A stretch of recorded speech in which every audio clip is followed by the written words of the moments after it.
Hello and good afternoon, and thank you for joining us today in our presentation. Today, me, Toby and James will be exploring the different ways to invest 100,000, which can lead to growth and liquidity, and the type of risks that come from it. Let's begin with an overview of what our presentation will cover. In the introduction, we provide background on the subject. We'll then move into the efficient market hypothesis and why it's important. Next, we're going to dive into the main investment areas, including stocks and shares, commodities, currency, and premium bonds. We then discuss the risks and returns, tax implications, and the final overview of how to invest the 100,000.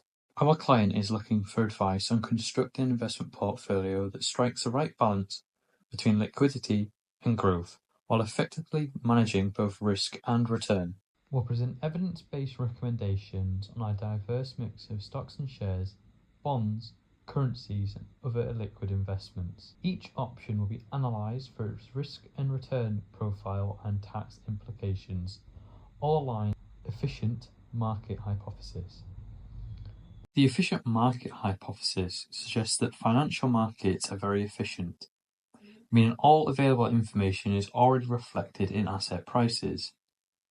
This efficiency makes it hard for investors to consistently beat the market without taking on extra risk. For example, a 2024 study from Apollo found that over a 10-year period, 90% of equity fund managers underperformed the S&P 500.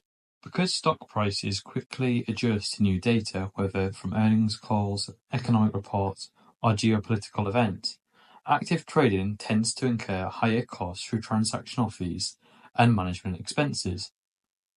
In contrast, passive investing, such as index funds, offers lower cost, broad market exposure.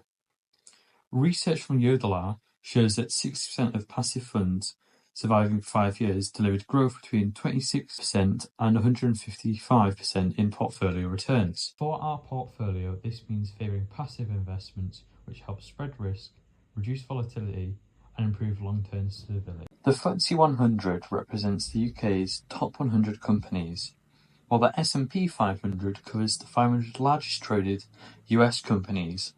For global exposure, we have the MSCI World Index, and emerging market indices give us the access to high growth economies like India and China.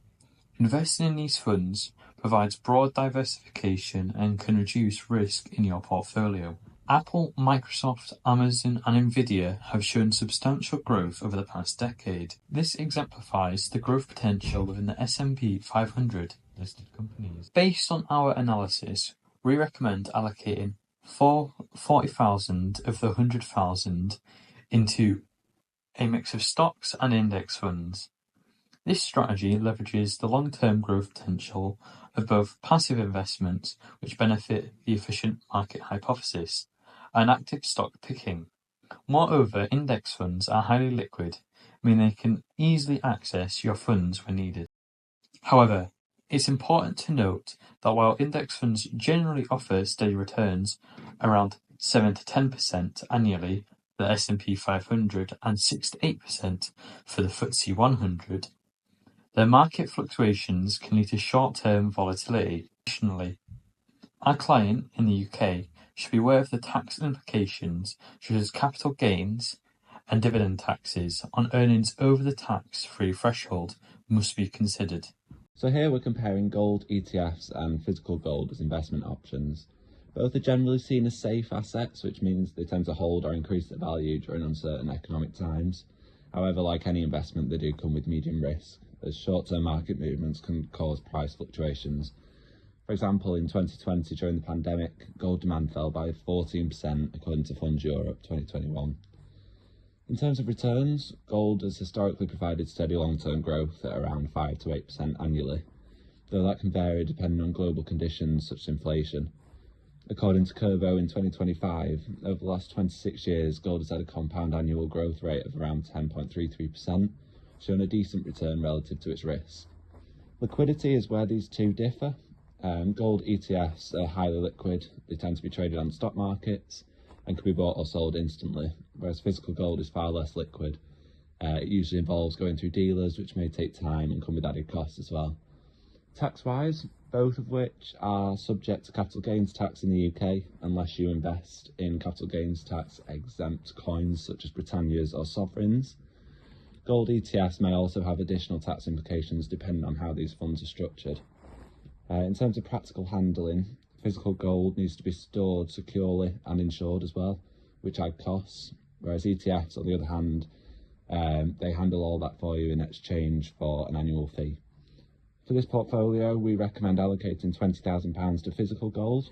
This is because it offers a tangible, stable, long-term asset that holds its value well even during inflation or economic downturns. Forex involves buying and selling currencies and is the most liquid financial market with $6 trillion traded daily. It operates 24/7 across major hubs like New York, Tokyo, London and Sydney. Forex carries a very high risk due to the price fluctuations from factors such as global economic events. Leverage will allow traders to control large positions with less capital, increasing both potential profit and losses. Forex offers high potential returns, but they are speculative. Traders can use analytic tools like chart patterns and the relative strength index to predict price movements, but returns are never guaranteed. With its 24/7 availability and massive daily volume, Forex is highly liquid, allowing traders to quickly enter and exit positions without causing significant price changes. In the UK, spread betting profits are tax-free, but profits from trading CFDs are subject to capital gains tax, which varies based on your income and your gains. A recommended starting amount for Forex trading is £10,000. This amount balances the opportunity for high returns with manageable risk, protecting your overall portfolio. Now let's take a look at the cash portion of the portfolio, comparing traditional savings account with NS&I premium bonds. Starting with risk, both options are considered extremely low risk. Savings accounts are protected under the Financial Services Compensation Scheme for up to £85,000 per person. NS&I premium bonds are government backed, meaning there's no risk to capital at all. In terms of returns, saving accounts offer a fixed interest rate, currently ranging from 1.10% to 1.68% AER, depending on the bank. For example, Co-op Bank currently offers one of the most competitive rates at 1.68%. On the other hand, premium bonds do not pay interest. Instead, returns come through a monthly prize draw. Each £1 invested gives you one entry into the draw, with tax-free prizes ranging from £25 to £1 million. When it comes to liquidity, both options provide access to funds. You can withdraw from savings accounts at any time, and premium bonds can also be cashed out quickly, although withdrawals can sometimes take a few days to process. Tax-wise, interest earned on your savings account is tax-free up to your personal savings allowance, which is £1,000 per year for basic rate taxpayers. After that, interest becomes taxable. With premium bonds, all winnings are completely tax-free, regardless of how much you earn. So for these reasons, we recommend the allocation of £25,000, split as follows: £20,000 into NS&I premium bonds, offering a risk-free and tax-free chance to win large prizes each month, and the remaining £5,000 into the Co-op Smart Saver account, giving a reliable return of 1.68%, ideal for low risk and steady growth. This portfolio summary shows the breakdown of £100,000 across different asset types. Stocks and shares contains £40,000 as there is a risk level of medium to high with a high level of liquidity. The expected returns of this is 3 to 10%. Stocks offer growth potential but come with moderate to high risk and high liquidity. Commodities contains £25,000, also with a risk level of medium to high and a high level of liquidity. However, the returns for this are 5 to 8%. Commodities are also volatile but provide solid returns and high liquidity. Forex currency contains £10,000 and the risk level is very high, with also a very high level of liquidity. The expected returns varies, but Forex is highly speculative with greater potential for returns, but also a significant chance of risk.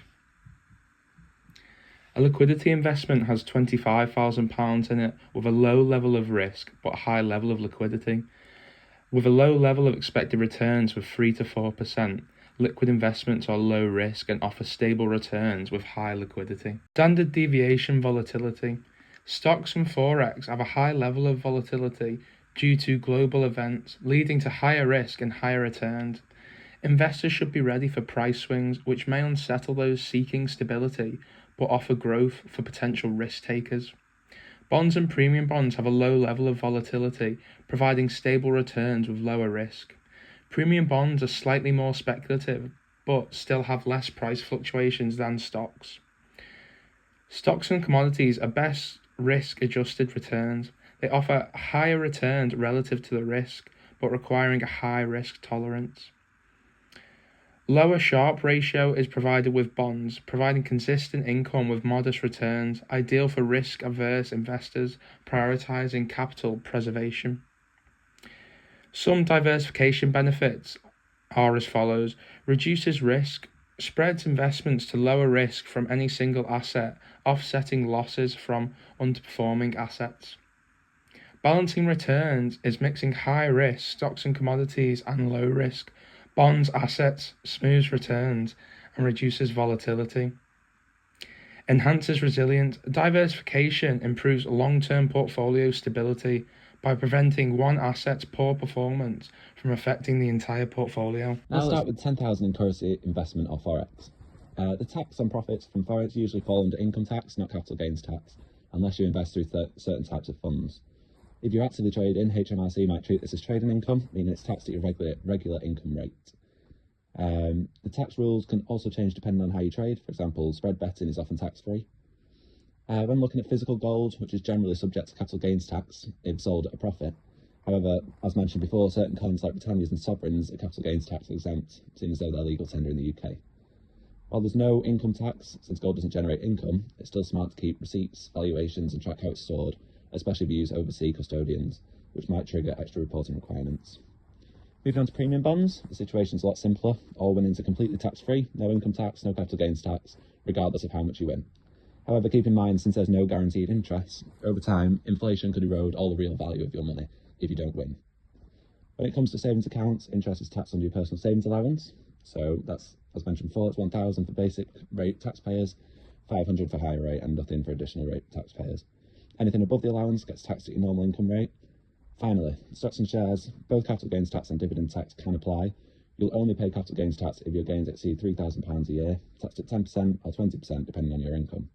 For dividends, the first £500 is tax-free, and anything above is taxed at 8.75% to 39.35%, depending on your income bracket.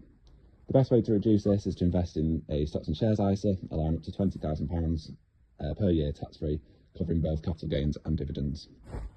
So following on from the previous slide, to wrap up on tax considerations, there are 3 key things to keep in mind. First of all, make sure you make full use of your ISA allowance. Second, keep good records. Note down all your investment dates, amounts, fees, and any profits or losses. This helps you stay organised, especially when it comes to filling in tax returns, and avoids paying more than you need to. And finally, take advantage of your allowances. You get a £3,000 capital gains tax allowance, £500 dividend allowance, and £1,000 saving interest allowance if you're a basic rate taxpayer. Spreading your investment smartly can help you stay under these limits and reduce your tax bill. In our analysis, we recommend a diversified strategy for investing £100,000, balancing growth, liquidity, and tax efficiency, in line with the efficient market hypothesis. Broad exposure across asset classes reduces risk and supports long-term stability, as markets reflect all available information. The investment breakdown is as follows: stocks and shares at 40% equaling £40,000, physical gold at 20% equaling £20,000, currency at 10% equaling £10,000, and liquid investments at 25% equaling £25,000. This allocation balances diverse market exposure while managing risk. Tax-efficient setups like ISAs enhance returns and provide resilience against market fluctuations.